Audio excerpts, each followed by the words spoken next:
1 year ago today, I threw in the towel on the Cubs season. What do I have in store today after another disappointing loss?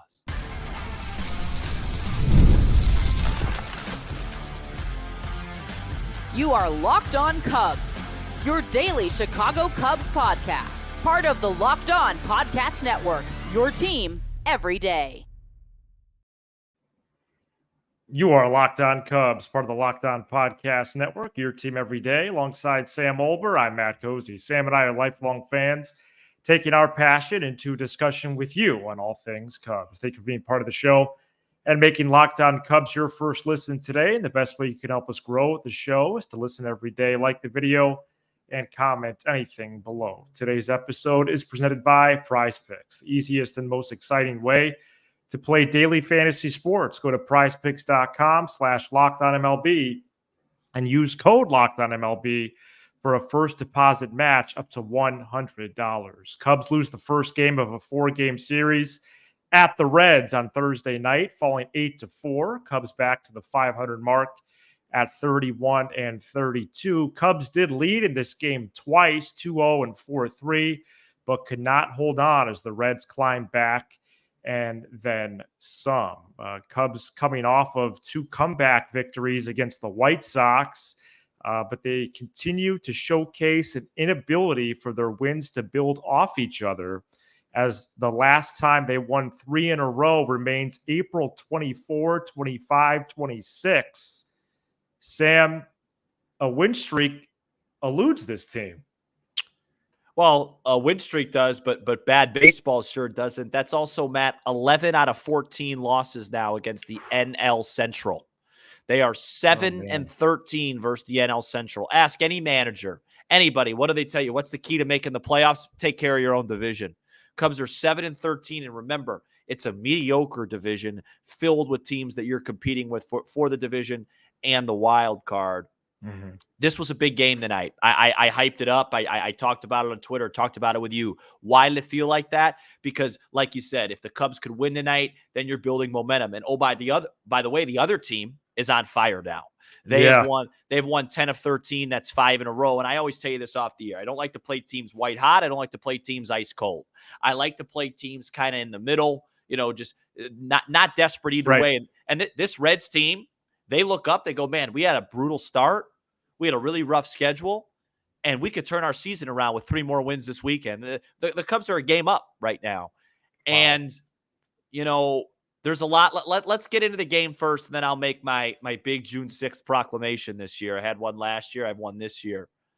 It doesn't seem as far away as I think it is. It's been a year, but it seems objects in mirror are closer than they appear. Cubs now one game under 500. Sam, the big inning for me was the bottom of the 6th. Go ahead. They enter that frame up 4-3. 2 Reds hitters get on to lead off the inning. They both come around to score. Javier Assad was up and down despite his penchant lately to get more swing and miss than he usually had. Mm-hmm. Luke Little inherited those guys with 2 outs, but Little allowed his first hit in a while, and Friedel hit a rocket double off the wall, and the Reds never looked back. You got 2 2-run homers early to middle of the game with Suzuki and Morel, but 4 of the Cubs' 11 strikeouts tonight of the looking variety, they were just all over the place again. There was nothing good about this game. Starting pitcher was not good. Bullpen was not good. Offense was not good. You got 2 home runs, 2 2-run shots from Morel, who looks like he's starting to finally get the results that I think he deserves. Suzuki got into a ball for a 2-run home run. But like you said, it still wasn't. 4 runs doesn't usually win games at Great American Ballparks. Usually going to be a crooked number, a bigger number, and it didn't come. Assad, you mentioned it. He's getting more whiffs, but he's given up more runs. Too many walks, too many free bases. Thought the biggest at bat of the game was a hit by pitch to Tyler Stevenson that really opened the floodgates there. Luke Little came on. Typically, Luke Little's job is to overwhelm you with stuff, but TJ Friedel doesn't get overwhelmed with stuff. He's a contact guy. He enjoys and relishes those moments. He got a huge base hit. Porter Hodge was really left out to dry by just more poor umpiring, but it doesn't excuse the fact that he couldn't find the zone after the fact. And the game got away once Kyle Hendricks entered the chat once again. 8-4. The Cubs just, Matt, it just seems like, forget a 3-game winning streak. When's the last time they had an easy win? It feels like so much has to go right. You look at this bullpen right now with Noel Monte and Merriweather. How do you generate outs consistently? It's Tyson Miller, who you just acquired about a month ago, that you feel the best about. It's Hayden Wisniewski. I don't think he's very good. It's Hector Neris, who walks a tightrope every time he throws. Mark Leiter Jr., he's struggled a little bit here lately. Those are your main guys. Little and Hodge don't know where the ball's going. Hendricks a mop-up guy.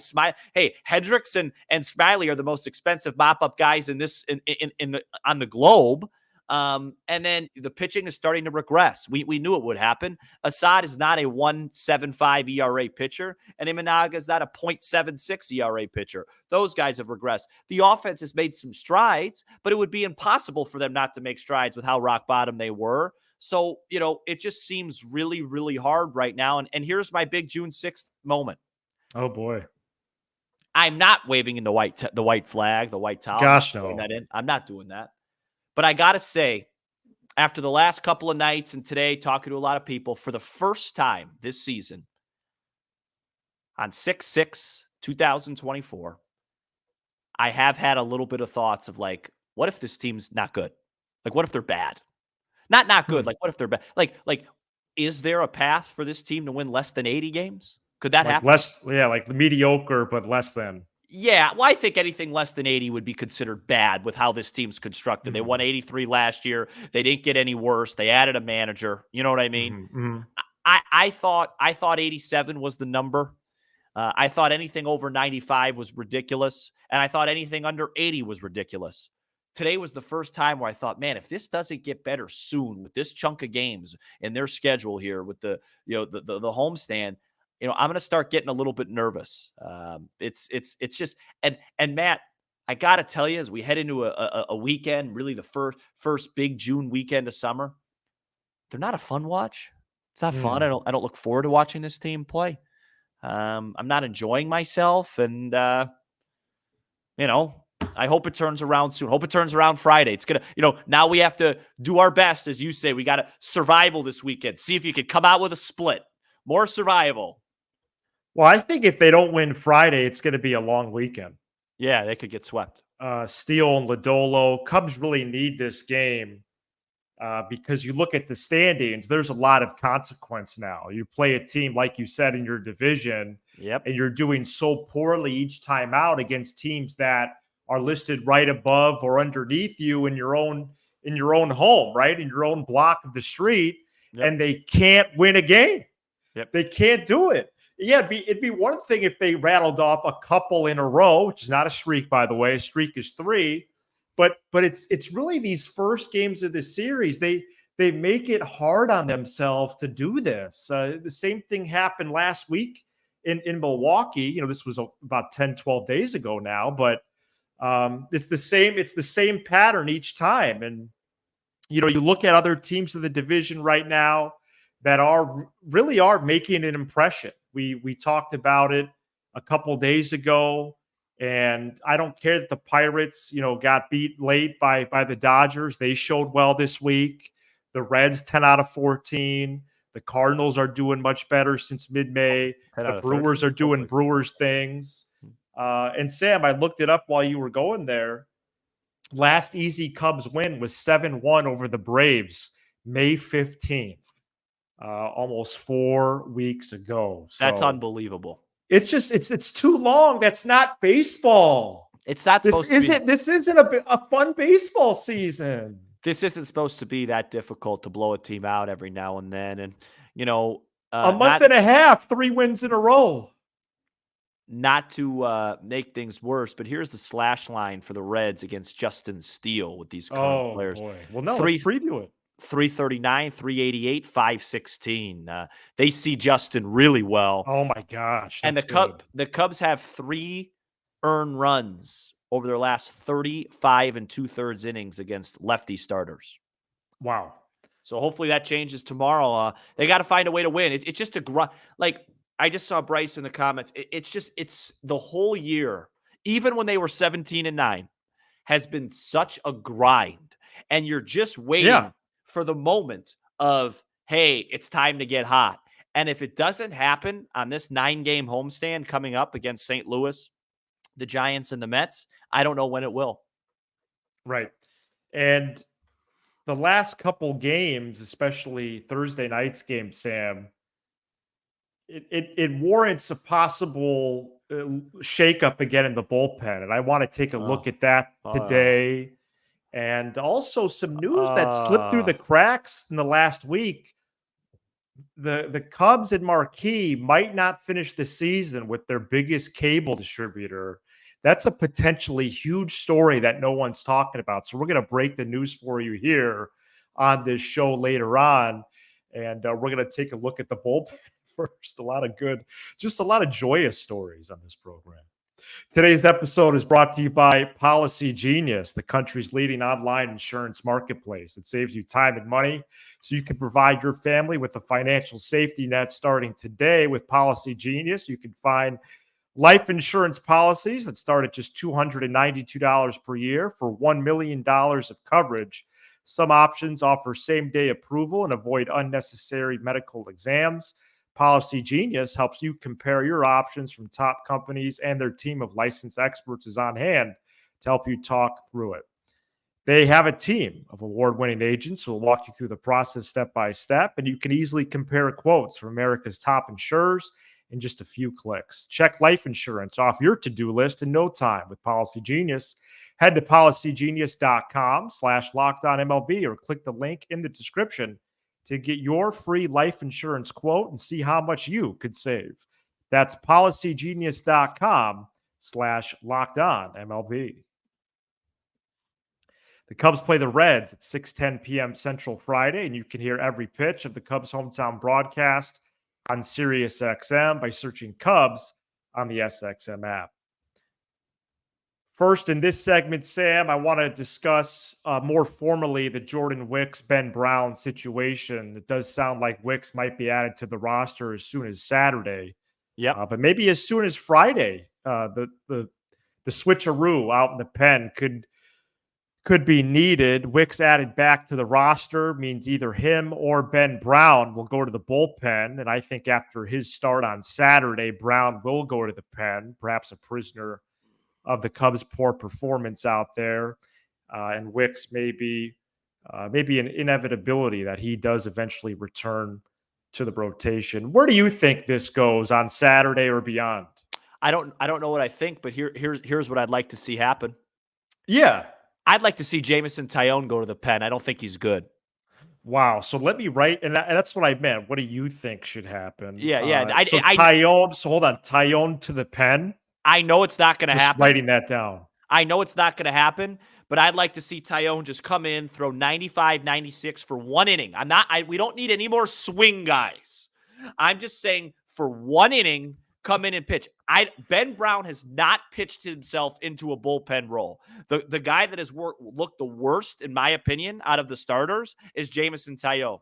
I know his numbers aren't bad, but he has not been good. He's not generating any whiffs. I think he would be better off just say, hey, man, don't worry about your back. Don't worry about anything. Just go throw 95, 96 for one inning of work. That's all we need. You're going to be a reliever. Let's see how that works for a while. That's what I like. He's the worst starter, in my opinion. Well, I was at the game on Wednesday, and I blinked, and the White Sox had 10 hits off Taillon. He's just not good.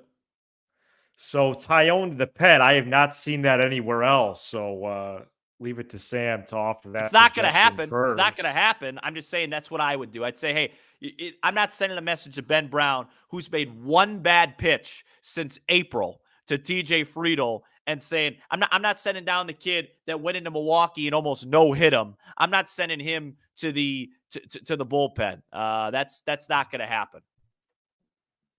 So, well, I'm a little surprised to hear you say that because of how Wisniewski has performed. Yeah, I couldn't really hear what you just said, Matthew, but something about Wisniewski, and I don't want to talk about Wisniewski because he's not very good. Again, Wisniewski's another one of these tweeners. He's another one of these guys. I want somebody that just gets told, "Hey, your job is going to be to come in the late innings. In the late innings, you're going to throw 1 inning, max effort, and that's going to be your job. It's not going to be multiple innings. It's not going to be innings 4 through 6. And I just think I don't like where Tyone is trending, and I want to get out ahead on that. Can you hear me? You're frozen. All right. So, but I could continue the show as Matt comes back in. It looks like I'm Matt Cozy here for a second. I don't know. I think I look pretty good today. Anyways, my guess is what they will do. What they will do is they probably will send Brown there. And, again, if they send Brown there, if they do that, I don't support it. But if you're going to do that, let him be a late inning guy. Enough of the we got Hendricks, we got Smiley, we got Wisniewski. If you're going to send Ben Brown there, I want him to get the 8th inning, the 7th inning. That's his role. That's his job. Enough. We don't need to see any more tweener stuff. We have plenty of tweeners. Wicks, Assad, Wisniewski, Smiley, Hendricks. They're all tweeners. Are they starters? Who knows? Are they relievers? Who knows? I want a defined role, but I think it should be Tyone. I just think that Tyone has proven that he's not a very good starting pitcher in this league anymore. That's my personal opinion, but the game was. I really thought the Cubs were going to win today when they were up 2-0. I thought they were going to have some momentum. Maybe win 3 out of 4, or at least split this weekend. Go into Tampa, win that series, come back.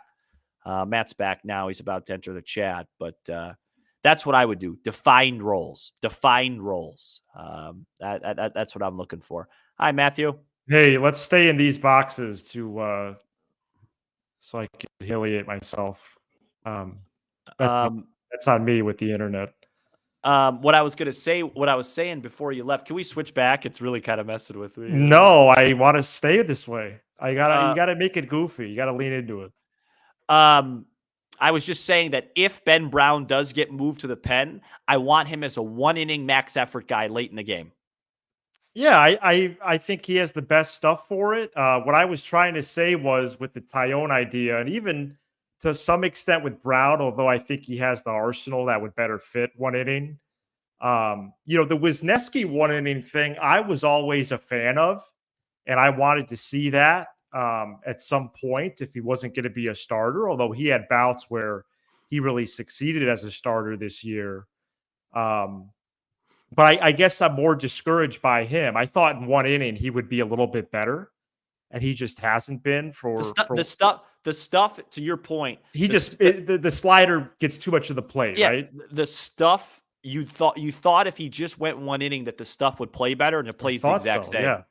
Even the velocity is the same. It's not that more. No, it's just not good enough. The bullpen is not nearly good enough, and I don't think they're going to be good enough for quite a while. So I'm really interested to hear about this. I'm really interested to hear about this Marquee story, because that's going to be even more of a reason for Ricketts to cry poor.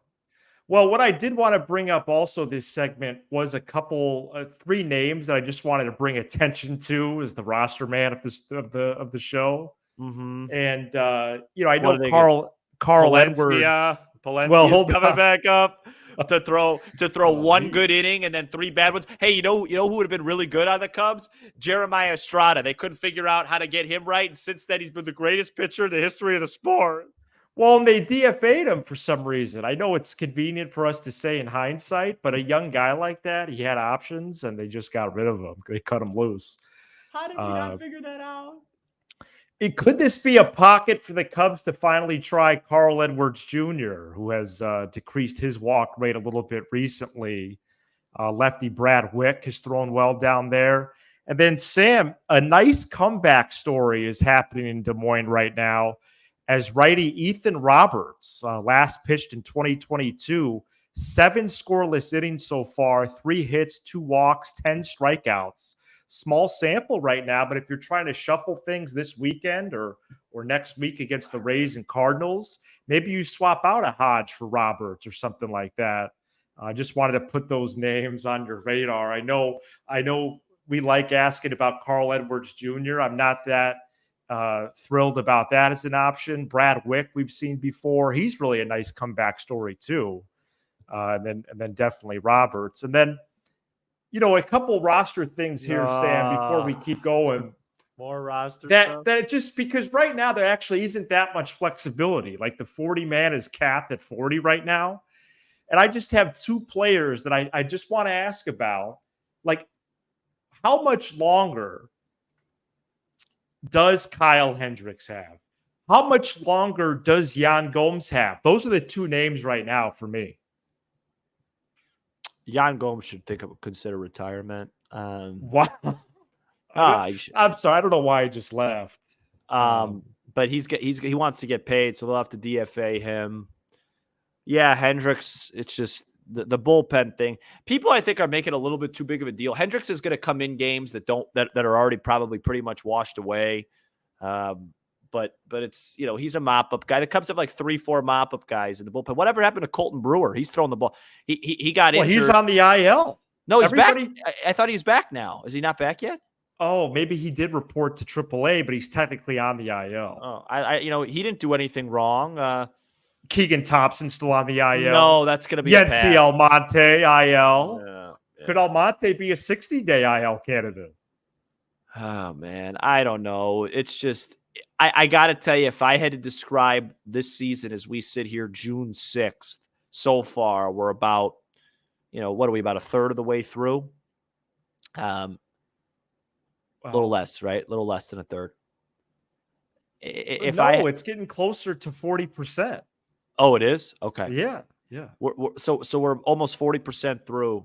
If I had to describe one word for this season so far, would you like to guess what it is? It's 39%. Go ahead. Exhausting. Okay. It's been an exhausting season so far, and I hope it turns that one down. EXHAUSTING. Okay. Very good. All right. Well, we do have big news here. Marquee and Comcast, are they about to step into their corners of the ring? Stay tuned. What's not exhausting is that this episode is brought to you by Prize Picks. Prize Picks is America's #1 fantasy sports app. It is the easiest and most exciting way to get in on the action while you watch your favorite sports and players. Pick more or less on 2 or more player stats and then watch the winnings roll in. Strikeouts were a good one today for the Cubs. If you had Dansby strikeouts, PCA strikeouts, you had the over, you're feeling really good about that. Baseball season has been underway. Don't miss your chance to add your favorite players from the diamond in your Prize Picks entries, whether it's strikeouts, RBIs, or first inning runs. Take your pick of more or less and then add them to your Prize Picks entry. Prize Picks is really simple to play, with your entries taking less than 60 seconds to submit, turning $10 into $1,000 with just a few taps of your screen. Download the Prize Picks app today and use code LOCKDOWNMLB for a first deposit match up to $100. That's a first deposit match up to $100 by using code LOCKDOWNMLB. Pick more, pick less. It's that easy with Prize Picks, America's #1 fantasy sports app. Lost in the news shuffle over this past week was an interview Cubs president Crane Kenny did on 670 The Score, in which Kenny revealed that Marquee's current contract with Comcast expires in September. That's right, folks. The Cubs' own TV channel has a deal in place with the largest cable operator in the Chicagoland area that expires during the baseball season. Of course, at minimum, these 2 parties could decide to simply extend the deal through the last game of the year. However, it should be noted at this point that Kenny justifiably expressed serious concern about this, and I do think that there should be serious concern about this, as Marquee, if you go back to 2020, had issues agreeing to deals with providers then. They've had issues and have failed at agreeing to deals with streamers. This channel is still not on YouTube. It's still not on Hulu and others. And quite frankly, Sam, I don't think this is a good situation. To lose Comcast, which is Xfinity for most of us in terms of the branding, and be left with really just one cable provider, which would be DirecTV. This is not how it was supposed to go. Meanwhile, still not on YouTube, still not on Hulu and others. And Marquee wants to keep their rate per subscriber while Comcast obviously wants to lower it. That's the problem. But really, the big threat here is that Comcast, just in the last 7 to 10 days, has pulled other regional sports networks off their air because of this. So I wanted to update everybody on that. I don't think this is going to have a good ending. First of all, this channel, since day one, is not gone as well as it should have. The TV money isn't what the Cubs thought it would be when they were building this in 2018, 100%. That's it. That's the story right there. It's not a wheelbarrow of cash that Crane Kenny, it's an infamous quote at this point. Tom Ricketts' infamous quote at the convention, "What's wrong with the Marquee Sports Network?" And the fans are booing. It just hasn't gone well. Yeah, the Cubs took a family product and they made it corporate. And yeah, that's the best way to say it. They took a family product and made it corporate. I've used this analogy with Marquee many times, and it's kind of embarrassing, and you're probably not going to follow along. But Okay. there's a scene in the movie, it's Santa Claus 3, okay? I know it's for children, but there's a scene where some guy, Jack Frost, takes over Santa, and the North Pole with all the kids and all that stuff becomes like a corporate vacation place. It becomes a money grab. And that's what the Cubs did to their network. I would say 25%, maybe a quarter of all Cub fans identify with WGN, maybe even more.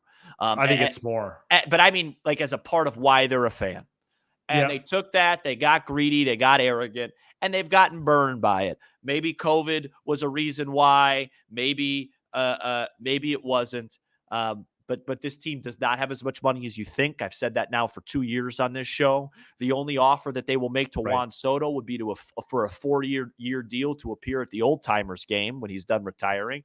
They have no chance to get Juan Soto. They won't even get a meeting with the They superstar. won't have a seat at the table with him. They won't even have a seat at the table, and they won't even have a seat at the table 2 doors down from Juan Soto. and so if the Cubs can't close the deal with Comcast, it'll be another excuse of how this will team be another failure, Sam. How they don't have a lot of money, and when you don't have a lot of money, it becomes a real problem. This is what you get for being greedy and making a mom and pop family product and turning it into a corporate thing. The Marquee Network never felt right from day one. I think part of it was because year one was COVID, so that was really awkward. Yeah, it was weird. But it never felt like our network. It doesn't feel like our play-by-play man. It doesn't. That's a shame. It doesn't feel like what we do. When I turn on the Marquee Network, it feels like I'm watching a baseball podcast. That's what it feels like with a lot of gambling. I would go as far as to say too much gambling. I don't need every game Cliff Floyd and Joe Girardi to tell me what their 7th inning prop is, okay? I'm here to watch winning baseball, and I might just subscribe over to the Yes Sports Network with the New York Yankees. Well, don't joke. I've thought about, watching them more than the Cubs recently. Because, we don't have any money, and our talent, and all of it's not great. You bring up the Yankees. The last couple of years, along with the Mets, they could be a good template, not for a revenue source, but just to build goodwill. They have a package of about 20-something games that they put on local stations. And so I do think local distribution on like WCIU in 2025 would be good, but I think the damage for a lot of people has been done. Do you notice that on Marquee, now I just subscribe to $20 a month and just watch games on my computer? On the app. But do you notice that it's the same commercials every time? Yeah, I have the app too. It's the same. That's not a good sign. No, it's not a good sign at all. It's like a lot. It's a lot of Mallory Swanson and soccer.